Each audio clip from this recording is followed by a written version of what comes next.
this. All right, so that's our last experiment. We're going to make aspirin. This is the chemical structure of it. You may not recognize all of the features of it, but you will when we get done. So this is a prelude to the last chapter that we're going to do in class, chapter 21. We're going to skip to the end of the book and do organic chemistry. That's because when I first started teaching, I had a book where organic chemistry was the 10th chapter, and I really liked it, but I switched books because I liked this other book a little better. But anyway, so we're going to do organic chemistry, and at least we're going to talk about it. Come on in, find a seat, and will this work? Probably not. There we go. Here's the description of the chemical reaction. Salicylic acid. Does anybody know where salicylic acid comes from? It was in your pre-lab. It was in your lab write-up, but where did it say? Did anybody remember? Willow bark.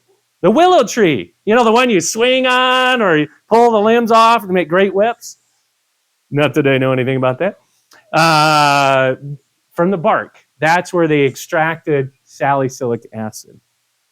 And that is today's limiting reagent, so that's why we just focused on that for the calculations. By the way, all these slides were already in the pre-lab. So some of you looked at them already. Great. Acetic anhydride is like acetic acid, but on steroids, and it reacts really well, and it will replace the hydrogen. Well, half of the acetic anhydride replaces this hydrogen, and it will transform this hydrogen down here, and puts an acetyl group on there. And that's why they call it acetyl salicylic acid, or acetylsalicylic acid if you want to be cool and look like you know what you're talking about. And then the leftover is acetic acid. Now you're going to find there's some other leftover things that that are in the experiment that are going to get filtered out, and you should be able to just get this at the end. And then I have the molar mass in there that you guys are going to figure out. So what's the mole ratio between the two reactants? What's the mole ratio, you guys? 1:1. That's most of organic chemistry. 1:1.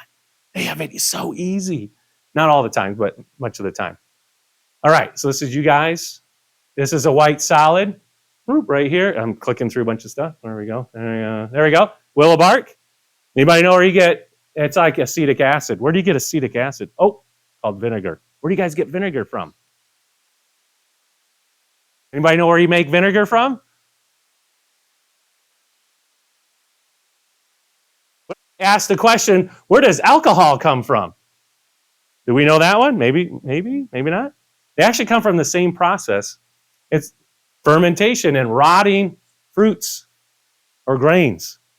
And you can make acetic acid then through a dehydration process. This is where acetic anhydride. So think about it. The aspirin that you're taking is willow bark plus rotting fruits. Ta-da! Aspirin. Come on in, find a seat. We've already started. And so keep on. Find a seat. All right. And so that's where aspirin comes from. This reaction has been optimized for over 100 years, and you guys should get a good yield today. Meaning, I think, well over 50%. We had 90% by the TAs. All right. Some hazards in today's lab. The acetic acid, think of it as a really strong acid, and it degrades in the air. So if I'm walking around today's lab and I see the lid off, then you're not following instructions. And today, right there's your warning. I'll take points off. Do not leave the lids off of chemical reagents. Bad habit. Bad habit. And I saw a little bit of that this semester, not too much. You're like, oh, the next guy's going to use it. That's not how chemicals work. As soon as you open that bottle, you're now exposing that to air and to water, and that'll start deactivating this reagent right there. Put the lids on, except for when you need to take it off. Does that make sense? Keep the lids on. This right here is phosphoric acid. Also keep the lids on until you need it. If any spills, we're going to use, they're both like acids, so we can use baking soda, sodium hydrogen carbonate. White solid, once again. Have we had anything but white solids that we weighed out this semester? Vitamin C, white solid. Salicylic acid, white solid. What else was white solid? I feel like we had a few more in there. White solid, white solid, white solid. That's why you clean them up. Because the next time we come through, we're like, oh, what was that white solid? Well, it was, oh, wait, what did we do last week? Or was it 2 weeks ago? Or was it 4 weeks ago? So we clean up our stuff so we don't die. Because this is usually this is what ends up at this lab, you guys. This was real general chemistry students after an experiment many years ago.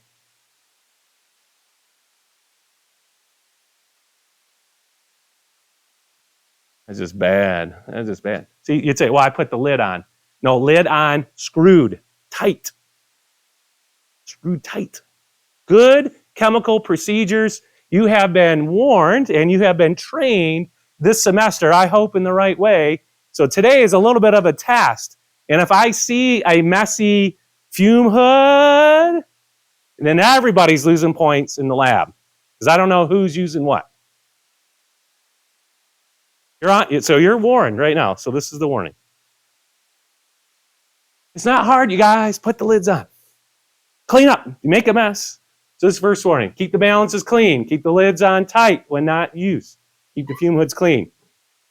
If you make a mess and you have no clue, you will not lose points for making a mess. You make a mess. Clean it up right away. Chemistry's messy. I'm well aware of that. Oh, I spilled some. Clean it up. Clean it up. So no more warnings. You guys, you've had all semester to learn this stuff and to put it into practice. So that's what we're doing today. All right. So that's why I wanted to make sure everybody heard that. And then there'll be no discrepancies. Well, I didn't use that hood. Well, it's hard to know who's using what hood. So just clean it up. All right. Today you're going to do a filtration with this setup. And there should be a ring stand, a ring or a clamp of some sort. And then you're going to get a Buchner funnel. And there's a little rubber thing to help here. And then you need to use this thick black tubing to go to the middle. Between the two water faucets is a vacuum line.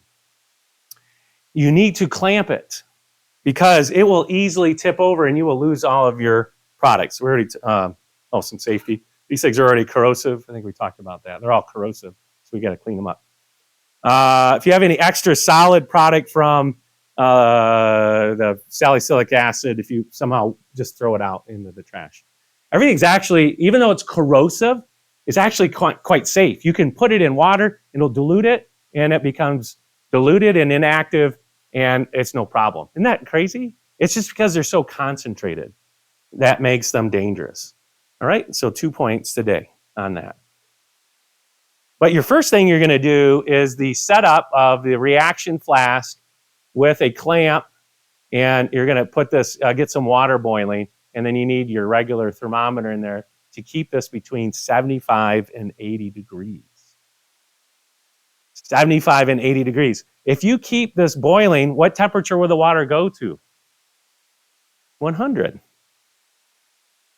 So how are you going to keep it at 75 to 80 degrees? Yeah, move the heat, right? Or turn it off. I think it would be safer to just turn off the heat, okay? So how will you maintain it? If you keep adding heat, it's going to go to 100 degrees. And that may ruin it. It may not, but it might. And those are not following the directions. So you just move the heat away, turn it off. Water has the great heat capacity and will stay at that temperature for a little bit. And then what if it starts to cool down? What do? Put the heat back on. And then you turn it off. And then you keep it. So make sure you have enough water in there to cover up the place of the reaction flask where the chemicals are. You don't have to have it so deep. You just need to keep it so the reaction is staying at 75 degrees. We'll help you if that's hard, if you're having challenges getting it set up. And it's kind of fun to get it set. The other thing is in chemistry, okay. So, mix frequently. You need to mix this with the stirring rod. There'll be a step after this where you're cooling it down to precipitate the product. You can stir that. And there'll be the final step where you're filtering. You need to stir that as well. Stirring is perfect because it keeps like your nervous habit going. Oh yeah. And it helps things. Mixing is the thing that general chemistry students and new students in general fail to do, and it's one of the easiest and fun things to do, is mixing. Things don't mix on their own. Well, they do, but it may take days or, hours or days. And we're trying to do them in 15 minutes. Mix, mix, mix. You're going to get asked to make a cold water bath to precipitate your aspirin after it's followed the procedure there. You can make your own ice water bath. It needs ice and it needs water. So you got good thermal contact to cool your flask down. And then you're going to rinse your product with cold water. We have a 1 liter flask that we're cooling down with DI water, getting it ready for you, because it could take a while to cool down. So we've already get that part started. So if you need ice cold DI water, go to the TA station. But if you need an ice cold bath, you make it. We'll have ice out already. We've got that ready for you guys. Okay? So you need ice baths require both ice and tap water. Don't use DI water for that. Just tap water. You know why I'm describing this? Because in the past, when I say ice water bath, it's generally something people don't know how to make. And so they'll put ice in there. And ice just doesn't have good thermal contact, and it takes a long time to cool down. Ice and water, man, that works great. All right, there is the filtration. So I should have put the other filter there. So you're going to get a sidearm flask, you get a rubber adapter and a funnel, and we're going to give you a piece of paper to put in there to help catch the flask. Okay, so this is the setup again with more detail.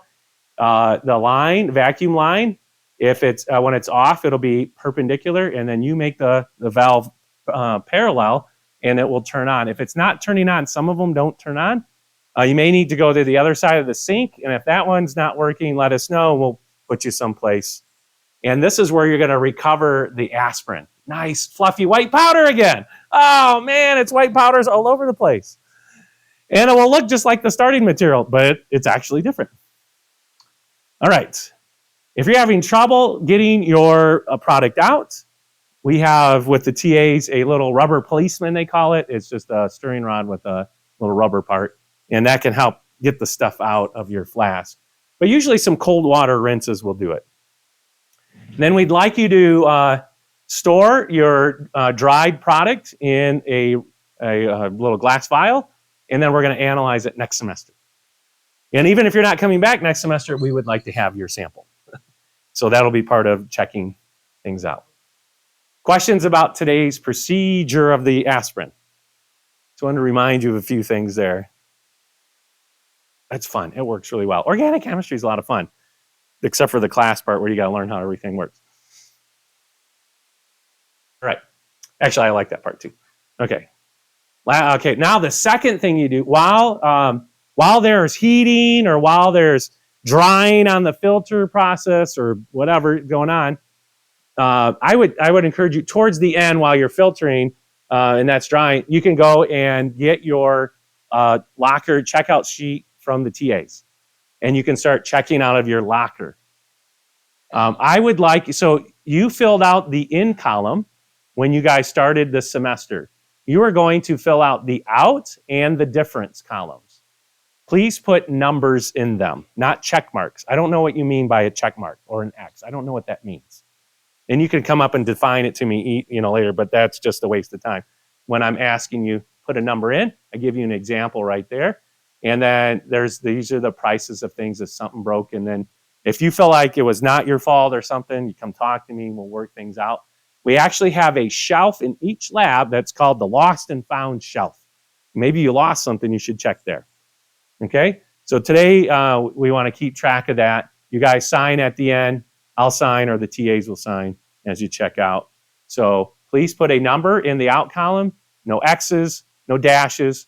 When I say a number, I mean a number. It just makes it easier to work. You really only need to sign if there's going to be a charge to your account. We'll sign it as well. The TAs will help you. So that's the checkout. Let us know if you have any questions. All right. So that's today's procedure. And now I'm going to go talk about the lab final.